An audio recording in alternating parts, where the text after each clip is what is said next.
घना हरियाली से भरा जंगल था। वहां हर तरफ चिड़ियों की चहचहाहट, पेड़ों की सरसराहट और नदियों की कलकल बहती आवाज सुनाई देती थी। उसी जंगल में एक छोटी हरी कछुआ रहती थी। उसका नाम था चिंकी। चिंकी धीमी जरूर थी, लेकिन बहुत समझदार, धैर्यवान और मददगार भी। जंगल के बाकी जानवर अक्सर उसका मजाक उड़ाते थे। वे कहते, अरे चिंकी, तू तो इतनी धीमी है कि अगर कोई शिकारी आया तो तू भाग भी नहीं पाएगी। चिंकी मुस्कुरा देती और मन ही मन सोचती, धीमी हूं लेकिन बेकार नहीं। सही समय पर मैं सबको दिखाऊंगी कि असली ताकत क्या होती है। एक दिन बादल जोर जोर से गरजने लगे। बारिश इतनी तेज हुई कि नदी का पानी बढ़ने लगा। छोटे छोटे जानवर, खरगोश, गिलहरी और नन्हे पक्षी घबराकर किनारे बैठ गए। उन्हें दूसरी तरफ जाना था, लेकिन पानी का बहाव बहुत तेज था। चिंकी ने कहा, डर मत दोस्तों, मैं धीमी सही, पर हम सब मिलकर हल निकाल सकते हैं। वो रोज छोटे छोटे पत्थर, टहनियां और मिट्टी इकट्ठा करने लगी। धीरे धीरे उसने पानी पर एक छोटा पुल बना दिया। कई दिन लगे, लेकिन अंत में एक मजबूत रास्ता तैयार हो गया। सारे छोटे जानवर खुशी से उछल पड़े और सुरक्षित दूसरी ओर पहुंच गए। फिर गर्मी का मौसम आया। सूरज आग की तरह तपने लगा। झील और छोटे तालाब सूखने लगे। छोटे जानवर प्यासे हो गए। बड़े जानवर तो दूर जाकर पानी ला पाते थे, पर छोटे जानवर थक कर गिर पड़ते थे। चिंकी ने सोचा, अगर हम सब मिलकर कोशिश करें तो यहाँ भी पानी का इंतजाम कर सकते हैं। उसने एक खाली जगह चुनी और धीरे धीरे वहां गड्ढा खोदने लगी। पहले सब जानवर हंसे, अरे ये तो अकेली खुदाई कर रही है, इससे क्या होगा। लेकिन चिंकी हार न मानी। वो दिन रात मेहनत करती रही। धीरे धीरे खरगोश, बंदर और गिलहरी भी आकर मदद करने लगे। कुछ हफ्तों में वहां एक तालाब बन गया। बारिश का पानी उसमें भर गया और अब सब जानवरों को पानी मिल गया। पूरा जंगल खुश हो गया। एक रात भयानक तूफान आया। बिजली गिरने से जंगल के एक हिस्से में आग लग गई। धुआं उठने लगा और छोटे जानवर फंस गए। सब घबराकर इधर उधर भागने लगे, पर चिंकी शांत रही।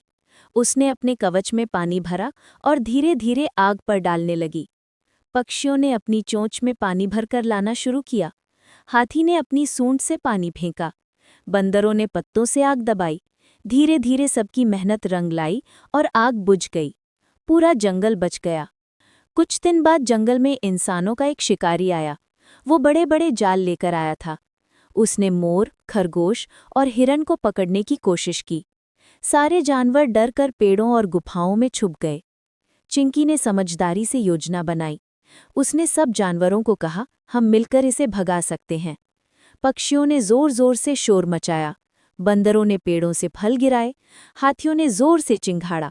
और चिंकी ने धीरे धीरे शिकारी का जाल काटना शुरू किया। शिकारी डरकर भाग गया और कसम खाई कि वो कभी जंगल में नहीं आएगा। एक दिन जंगल के जानवर आपस में झगड़ने लगे। पक्षियों को लगा कि पेड़ सिर्फ उनके हैं। बंदरों ने कहा, नहीं, ये पेड़ हमारे हैं। हिरन बोले, हमारी दौड़ने की जगह कम हो रही है। सब आपस में लड़ने लगे। जंगल का माहौल बिगड़ गया। चिंकी ने सबको एक जगह बुलाया और कहा, ये जंगल सबका है। अगर हम बांटने लगे तो कोई खुश नहीं रहेगा।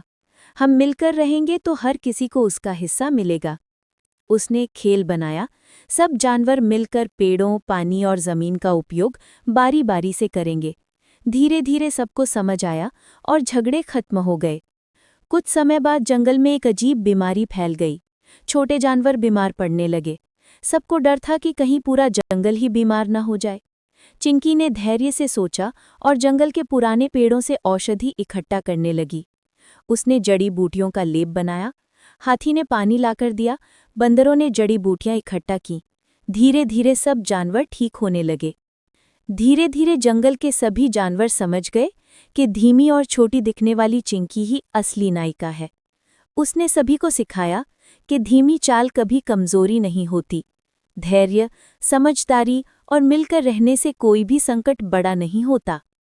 और उस दिन से जंगल में कोई भी चिंकी का मजाक नहीं उड़ाता।